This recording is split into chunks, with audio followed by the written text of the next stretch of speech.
Hello, darlings. I know you guys can tell I've totally gutted, rearranged, redone my office, but I like the setup better. It works better for us. But I am here today to have a little fun. You guys already know I like to get my hands into things. I like to play with things. I really enjoy the process of creating. So I'm a DIY kit junkie. I want to make things, but I don't want to invest in the setup costs for creating said thing. I just want to make a really cool thing. So today I have one that's fun. Oh my God, this is like going back to childhood, playing with things as a kid. It's going to be so much fun. This is a tie-dye kit from Dyeing for Dresses. She's local to me, but she will ship these to you guys, I promise. My thing with tie-dye is I can do a basic tie-dye. I can tie it, I can get spirals, I can get stripes, I can do all that, but she does these really cool tie-dyes with hearts and stars and all these really cool shapes that I'm like, there's no way I would personally take the time to sit down and figure out exactly how to do the shirt to get it bunched up right so that I can make this work. In your kit, let's go through what's in the kit. It starts with directions. Actually looks like that. Tells you whether or not you have a heart or a star. We have a heart in an extra large because your girl's a little chunky. You get your shirt. It's already pre-wrapped, pre-everything. If you look, where is it? Right here. Down on this end, you can see that there's a little pink line. That tells you that this is the end where your heart is going to be. We'll get more into that when we actually put this together. But this is already wrapped up, perfect, ready to go, instead of trying to figure out how to do this. That just took hours of frustration out of this whole thing for me. You have your 4 colors of dye. This one has blue, red, yellow, and purple in it. The powder's already in here. All you have to do is add water to these. Gloves. Gloves, gloves, gloves, gloves. Because when playing with fabric dye, you're going to want gloves.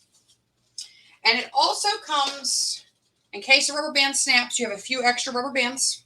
And you also have a container, because part of doing this, you don't want this dye running through everywhere, soaking into your table, whatever cloth you let on top of your table, none of that. Also, you need a place that you can store this for 24 hours to let the dye set. So you simply put it in the pan, and you put the lid back on it, and you set it up out of the way for 24 hours. So I'm going to go change my shirt because, y'all, I'm in love with the shirt and I'm not messing with fabric dye with it. And we're going to do this whole kit together through the entire dyeing process, but I'm not going to make you watch it dry, I promise. So I will be right back. Y'all grab a quick drink of coffee and then I'll see you in a second.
darlings, welcome back. I am absolutely thrilled to wind up the tie-dye DIY kit video, but I want to say one thing before I show you guys this shirt.